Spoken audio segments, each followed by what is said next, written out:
Sejak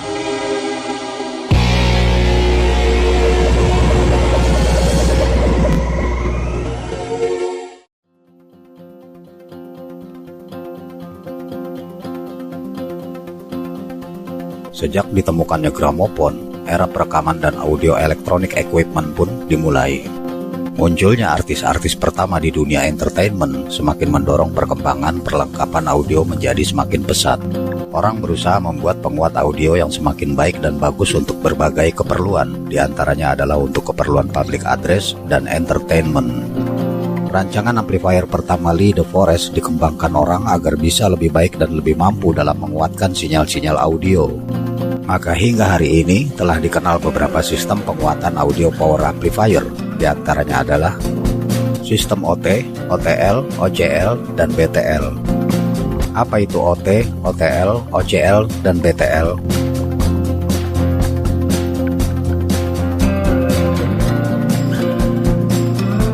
OT adalah singkatan dari Output Transformer. Amplifier OT adalah amplifier yang menerapkan transformer, yaitu berupa trafo audio di bagian outputnya untuk penyesuaian impedansi. Amplifier OT push-pull adalah yang paling marak digunakan hingga era 1960-an. Mulai dari radio saku hingga amplifier yang besar-besar menerapkan sistem OT push-pull pada waktu itu. Ini adalah contoh diagram skematik penguat audio sistem OT. Perhatikan skema elektroniknya. Sinyal audio dikuatkan oleh transistor B54 dan B56 lalu ditransfer ke sepasang transistor akhir B324 melalui trafo input IT191.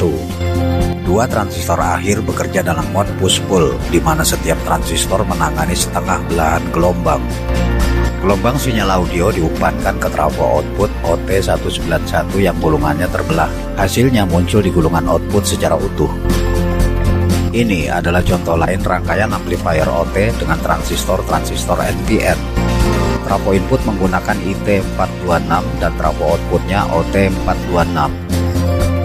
Impedansi speaker bisa disesuaikan dengan tab-tab yang terdapat di output trafo.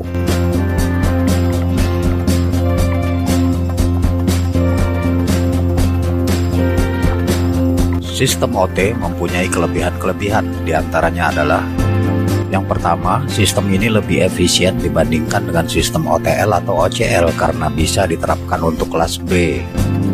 Yang kedua, penyesuaian impedansi yang lebih mudah di tahap output. Yang ketiga, memerlukan tegangan suplai yang relatif lebih rendah dibandingkan dengan sistem OTL atau OCL dengan daya yang sama. Karena kelebihan-kelebihannya ini, maka sistem OT lebih banyak diterapkan pada amplifier-amplifier untuk keperluan public address, entry phone, atau pemodulasi pemancar AM. Adapun kekurangan-kekurangan sistem OT diantaranya adalah: yang pertama, sistem OT sulit diterapkan sebagai penguat audio high fidelity karena penggunaan trafo output. Ini karena idealnya trafo hanya mentransformasi satu jalur frekuensi. Ketika harus mentransformasi frekuensi yang kompleks pada spektrum audio, hasilnya tidaklah sempurna. Tanggapan frekuensi sistem OT tidaklah utuh pada semua jalur frekuensi audio antara 20 Hz hingga 20 kHz. Meskipun inti trafo untuk audio dimodifikasi dengan sebagian campuran silikon, kobalt, dan lain-lain.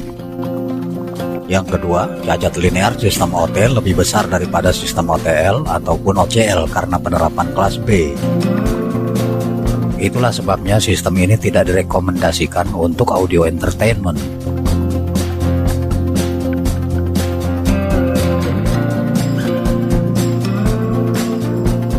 OTL adalah singkatan dari Output Transformer Loss. Amplifier OTL adalah amplifier yang tidak menerapkan trafo audio untuk penyesuaian impedansi di bagian outputnya.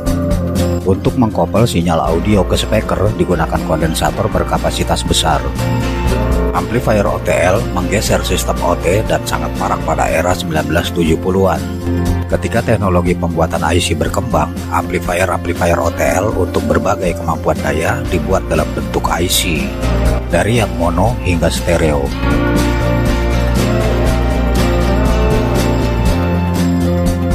Ini adalah contoh diagram skematik amplifier sistem OTL.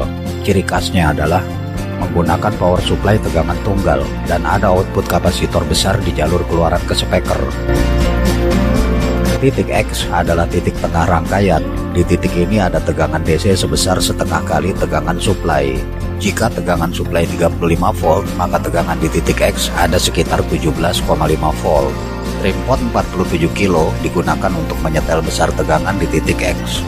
Titik X sering dijadikan panduan untuk mereparasi sistem OTL. Jika tegangan di titik ini melenceng, maka rangkaian OTL dinyatakan rusak. Di titik X terdapat sinyal audio yang telah dikuatkan oleh rangkaian yang hendak dilimpahkan ke speaker, tetapi tidak bisa langsung disambungkan ke speaker. Sebab di titik ini terdapat tegangan DC dan bisa terjadi hubung singkat jika langsung disambungkan ke speaker. Karena itu digunakanlah output kapasitor yang disambungkan di antara titik X dengan speaker. Sifat kondensator adalah memblok tegangan DC dan meloloskan tegangan AC, sinyal audio termasuk sinyal AC. Ini adalah contoh lain power amplifier OTL. Penyetelan tegangan di titik X dilakukan oleh trim pot 50 kilo. Dan inilah contoh rangkaian lengkap amplifier OTL dengan transistor.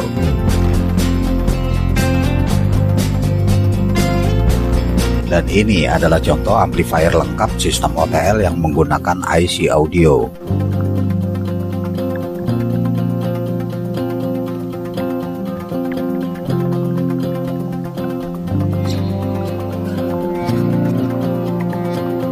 Sistem OTL mempunyai kelebihan-kelebihan, diantaranya adalah: yang pertama, sistem ini bisa digunakan untuk penguat audio hi-fi berkualitas tinggi karena cocok juga untuk penerapan kelas A atau kelas AB.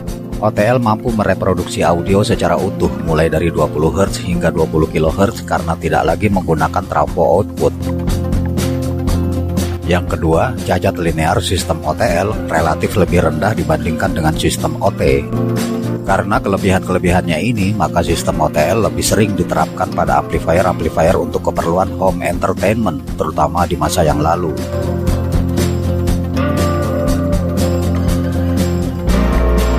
Adapun kekurangan-kekurangan sistem OTL diantaranya adalah: yang pertama, OTL memerlukan output kapasitor berkapasitas besar. Yang kedua, efisiensinya lebih rendah dari sistem OT. Jika diterapkan kelas AB, efisiensinya sekitar 60%. Dan jika diterapkan kelas A, maka efisiensinya hanya sekitar 30-35%. Yang ketiga, OTL memerlukan tegangan suplai tunggal yang lebih tinggi. Namun demikian, karena kelebihan-kelebihannya yang lebih menonjol, maka secara umum OTL tetap lebih populer meninggalkan sistem OT. Di kalangan para hobis, rancangan-rancangan amplifier OTL berkualitas tinggi sempat muncul sebagai rancangan legendaris dari sebagian majalah elektronika terkenal. Di antaranya adalah inilah di antaranya.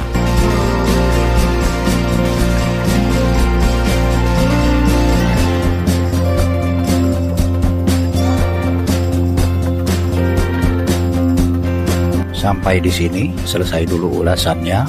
Tentang OCL dan BTL diulas di video lainnya. Terima kasih dan semoga bermanfaat.